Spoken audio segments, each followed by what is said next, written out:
see if I can smoke her out. I feel like that's where he was at. I feel like he was saying stuff to her, but he knew like I'm gonna get underneath her skin.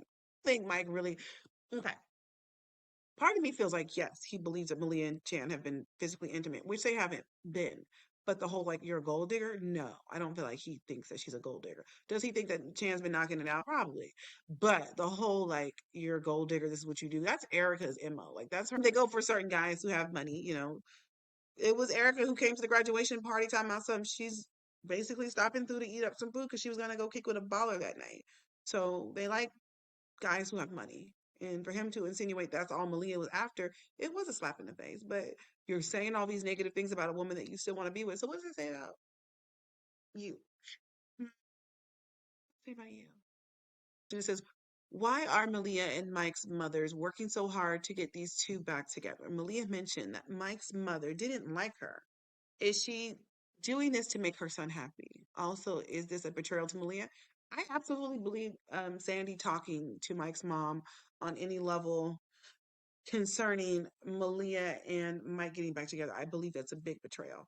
If you know somebody has dogged me out, mistreated me, and as a mother, you're like, well, I mean, he still is like the best catch that we have in the city. So let's see if I could just talk to Malia and tell her to kind of just put aside her pride and her dignity and just let this man use you and it's going to help the family, right? I feel like Mike's mom, Victoria, I don't feel like she likes Malia, but I think that this is Prince Michael.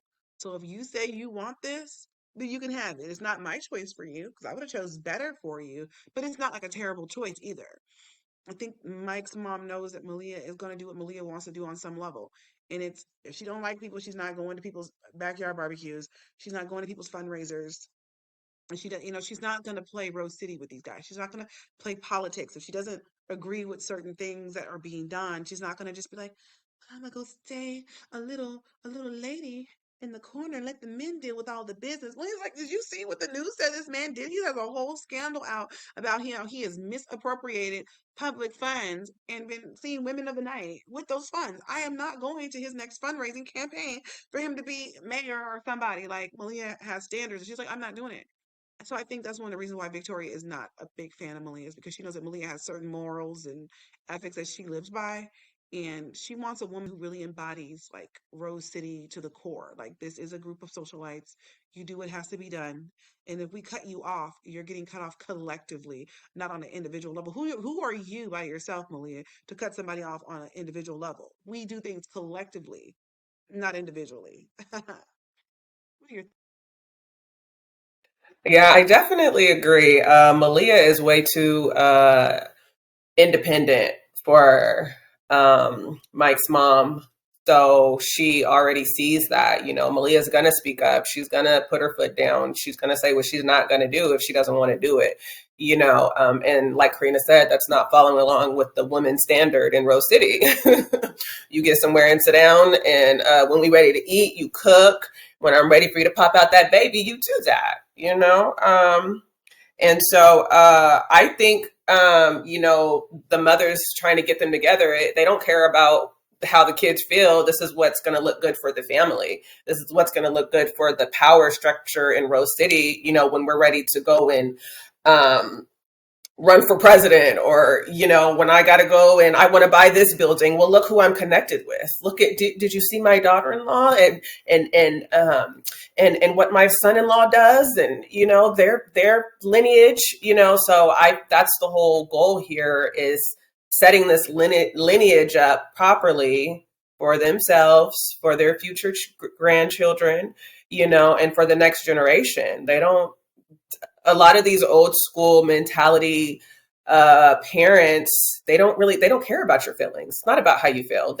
Nobody cared about their feelings, honestly. They were overlooked. They were forced to do things that they didn't want to do, and they expect you to fall in line and do the same thing, because it's not about you, it's about the family. So I think that's what we're seeing here. well said. I agree. And I'm going to say that, and maybe people don't know too much about Victoria and Sandy now, but those two are just like frenemies. Like they're true frenemies. They compete in a lot of ways with each other. It's like they admire each other on some level, but there's a lot of just like dislike and distaste for each other. And it just would just so happen to be like their two kids trying to figure out like if they should get together or not. It's like this is gonna be a dope power dynamic, even though we don't like each other. It's good for society. It's good for Black excellence, you know. So we'll put aside our mutual dislike for each other or constantly competing to rise in social ranks and outdo each other, but this will look good for us. So, and yeah, they definitely are betraying their kids because I'm not convinced that Mike wants to be there. I'm convinced Mike wants to ground Malia up like some flour. That's what I'm convinced he wants to do.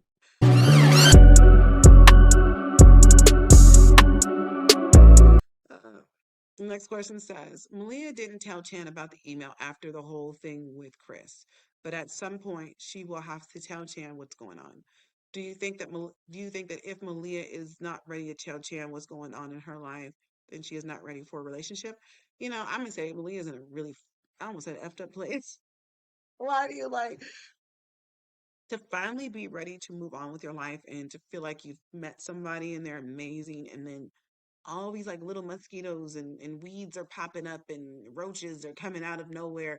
It is frustrating because it's like when I was minding my business, wasn't worried about nobody, everything was quiet. The moment you start liking somebody, you feel like, okay, like I'm really feeling this guy. I'm really wanting to put myself out there.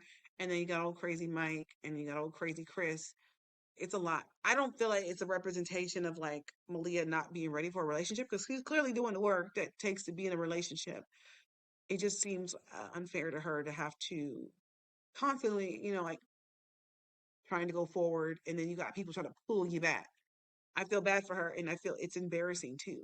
It's really, really embarrassing that you're like, oh, I haven't dated in 5 years. I'm just on my self love journey and healing, and then you got all these crazy men coming after you. It's like, ain't nobody doing all that. You gave out a Twinkie or something. Somebody did something. Somebody gave up some box, baby. Like these men out here acting up. What did you do? And that's always like what's asked of a woman. Like if a man has an obsession with you, you did something. You let him on. What did you say to him? I didn't say a gosh darn thing. You know. I just think that Malia is really trying to be cautious. I think she's like, listen, these are my things that I have to work out. Why do I want to spoil like a really good night? Chandon brought over dinner. He'd already called his security firm. Why do I want to ruin a good night? Like why do I want to ruin a good meal talking about Mike? At some point I feel like the situation with Mike will get out of hand and she won't have no choice but to tell him. But I think she's just trying to mitigate some of this right now. I don't feel like Malia is not ready to be in a relationship. I just think it sucks to be in a situation where you finally find somebody who's nice and then you get all these crazy people coming at you and it makes you look bad. Like let's keep it 100. It makes you look strange. If I was with a man and he'd all the bells and whistles, and then he keep having these strange women showing up with, you know, taxidermied animals with their faces burnt off and with clothes on and you know, writing weird letters and following him and breaking stuff, or like I would be like, you did. I guess I would think you're like, well, so, like, why would she be doing that to you? I mean, like, what did you do to her? Like, and then it's like you got two people bothering you. It would be a lot. I don't think I would want to be with a guy if I found out he had all these women stalking him and um like trying to destroy property, and now they're threatening me too. Like, I can hold my own, but that's a lot, you know.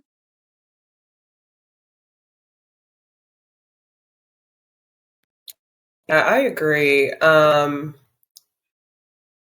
I don't think I don't think Malia's not ready for a relationship. I mean, the relationship that she should have is a good relationship with her mother, a mother that would listen to her, a father that wouldn't steal her money and go behind her back, you know, to do what he's doing.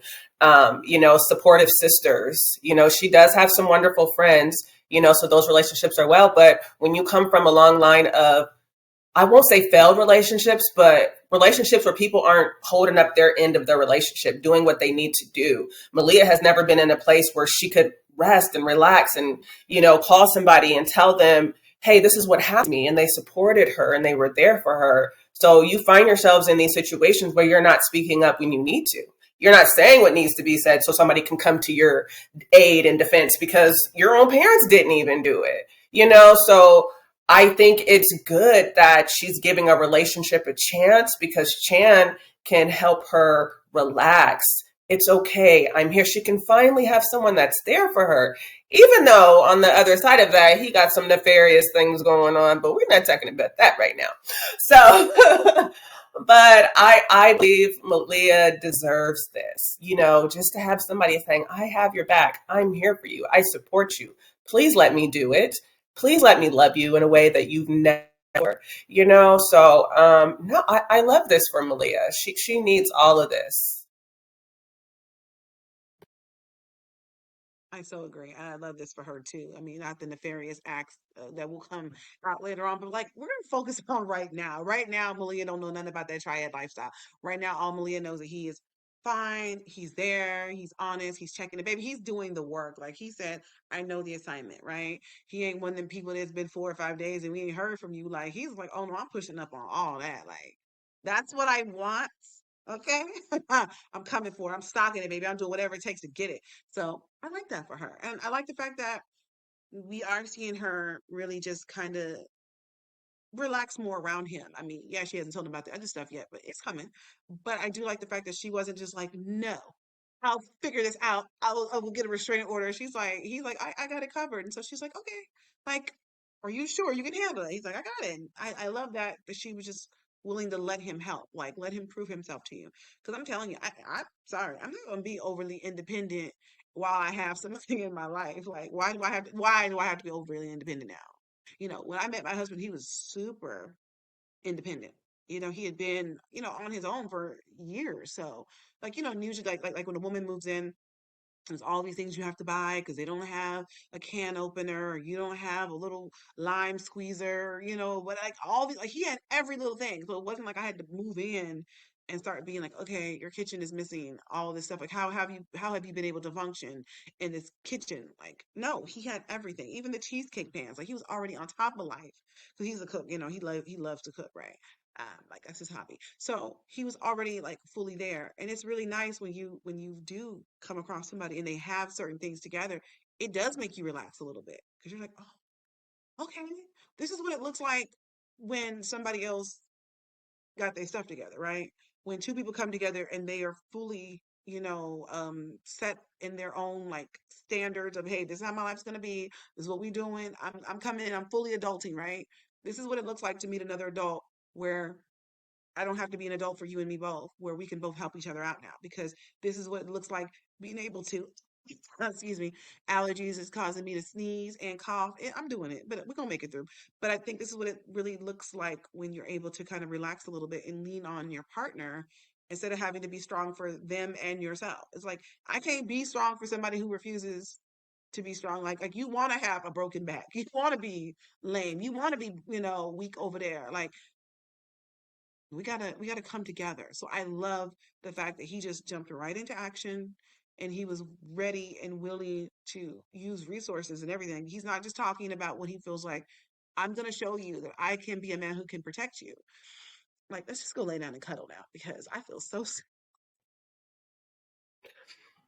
Yeah, and that just made me think, most women, we don't be overly independent. We don't want to have to do all this by ourselves and carry everything, but we've had to for so long, and when I got with my husband, he was just showing me just a lot of love that I hadn't received, and it was just like, why are you doing this? Why are you doing that? Why are you, why you touched me a little bit too much, and he's like, it's okay. And I had to realize that like I had a problem because I hadn't had certain things. And like, it's okay to let somebody love you. It's okay to let somebody hug you for longer than 5 seconds.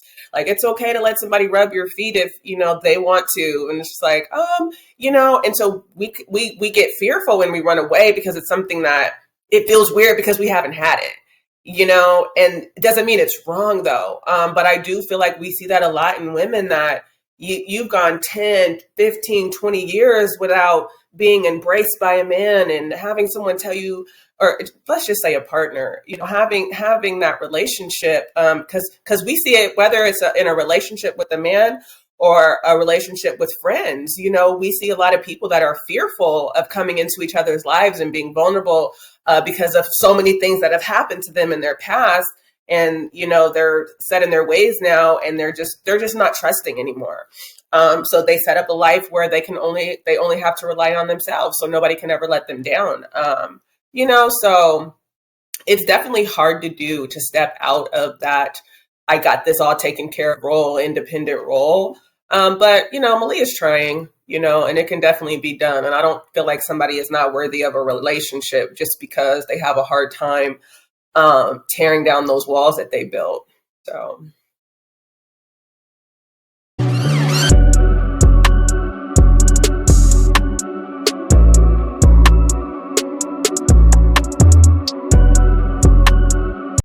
I think you said something like you were saying how you don't realize how you're not used to having somebody touch you or embrace you. And then when you do, it's like, "Ah, get your hands off of me." And it's so weird because I've always felt like I was a very touchy, affectionate type of person. Um, but what I've learned is like I'm a person, what do they call it? Like I don't know, like you're a person and you're into serving other people, like your acts of service. I guess that's the word I was looking for, acts of service. And when you're a person and you're so used to always doing acts of service for other people, so if you say my back hurts, I'm already rubbing it. Okay, let me go get the icy hot. Let me get you some ibuprofen. Let me get you a little something, a little pack to put on your back, something warm. Um, I just do these things, right? And I don't think nothing about it. My kids are rocking around sneezing. I'm like, hey, let me go give you this allergy pill. You got a little cough. Let me give you a little Robitussin.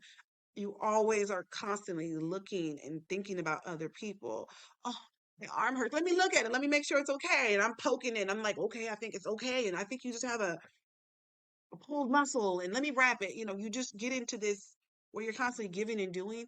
And then when it's time for somebody to do something for you, it's like, oh my God, this is weird. And you want to feel those things. You want to have other people to be able to do that for you, but at the same time, you've never experienced that like that. So then it feels weird. Like why are people hugging me? I'm used to hugging people because I'm like, you're having a day. Let me give you a hug, or let me pat you on the shoulder. It's gonna be okay. And then here I am having a bad day, or I'm in a bad mood, and somebody wants to hug me, and I'm like, and so again, I'm still breaking down walls because I was always taught like showing any kind of emotion other than anger was weird. So it's like, so it's not weird to show aggression or anger, but it's weird to show like, sensitivity or feeling like emotions where you're hurt. Like, why would you be hurt? That's just weak. And I was like, so I grew up hearing a lot about how being vulnerable is a weakness. It wasn't considered to be an asset. My parents, my mom didn't so much say it, but she didn't understand. Like, you cry all the time. Like, what is wrong with you? My dad was like, you need to boss up and get some thicker skin. The world will eat you up. And so I'm like, oh, so finding balance, being okay with somebody wanting to love and touch. I mean, come on, I smell good. I got shea butter on and cocoa butter. Like, make the little cinnamon, baby. Like, yeah, I smell good. Yeah, my skin really is that soft though. Okay. You see it on this camera, but it really is like, you don't want to touch that. Stupid. Okay. But I'm just saying, like that, just when you said that, I was like, wow, that is like really important, even with your kids. Like, it's like, why are people hugging me? Do you need something? It's like, no, when you've had to be independent, not because you wanted to be, because the world forced you to be. Like, you had to be a warrior. Like, I feel like I don't know. Like my father was raising a whole soldier in me. Like it was like some kind of samurai warrior. Like he was just like, you got to be strong. You got to be this. You got to be that. And so it's like even like showing public displays of affection. That was hard for me for many years. Like, why are we holding hands in public? Why is your hand on my back? You want to kiss in front of people? I just couldn't fathom it because it was always considered to be a weakness. And I think I got that from my mom too. My mom thought it was so weird to see people in public and a girl is just like hand all over his chest, like, we're going to the lake next weekend, me and him. And she's just touching him. My mom's like, you better not be one of them girls getting your hands all over that man. Like, she just, why is she all over him? Why is she so close to him? Like, my mom was like, control yourself. Be a lady. You got to be all over nobody, draped on him like you a coat or something. Like, have a hip. I've worked on it. I'm healing. Go ahead, girl. Girl, yes. Oh, I remember that. My parents used to be so disgusted seeing public displays of affection. They'd be like, "Oh my God, they're holding hands. Like they're even walking too close." If you see my mom would see a couple walking too close, be like, and like she would tell me, "You make sure you guys save that stuff for home. You don't be out in the streets doing that." And I'm like, oh, "Okay."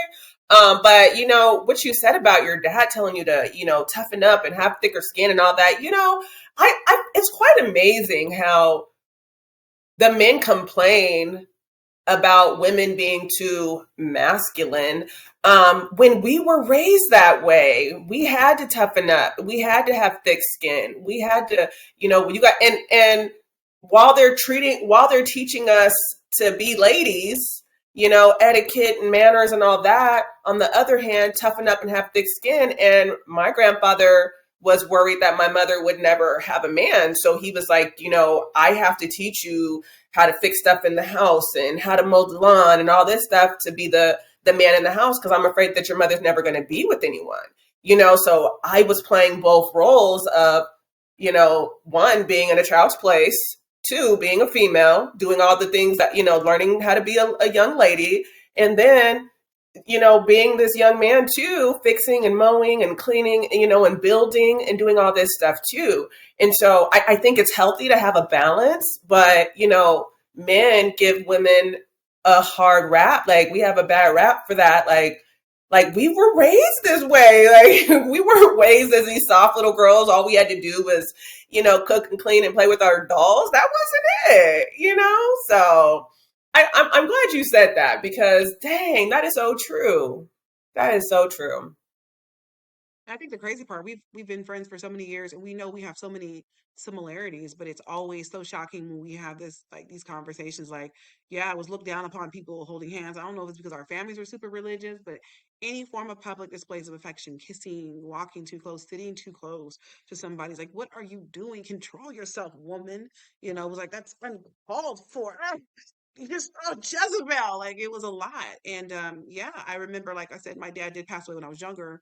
So I felt like a lot of what he taught me, I really did have to use it later on in life because people are looking for boo boo to fool. And I had to, wash cars and cut grass and do all these things. It wasn't, well, I'm a girl. I shouldn't be doing this. I'm like, you gonna get with it. And of course, I mean, I was there with my mom at home. It was just me and my brother and my mom because everybody else had grown up and moved away. But yeah, I felt like I had to protect her. If somebody got crazy in the streets or, even people keep driving, get road rage. Honey, Karina would get active. My mom's like, if Karina's there, she'll just fight. Like my mom always felt safe when I was around. Like even to this day, she was like, if I get on the phone and I call, y'all don't want Karina to come here. My mom be hyping me up. She'll tell people real quick, oh yeah, you talking crazy? I get on the phone to call Karina, say it to her. Cause my mom knows. I try to be nice, but my mom Karina will let it out, baby. Like, and we just not gonna be doing words. We gonna have some physical if that's what it needs to be. Okay, praise God. But yeah, having to be everything and still have a balance. We had to be raised for the world that we had to live in, not the fairy tale that they push, but for the world that you have to live in. So regardless if there's a man in your life or not, you still have to be self-sufficient. You still need to be able, to change that tire if you need to change the tire on the side of the road. You still have to be able to do certain things for yourself so that you can function. So, yeah.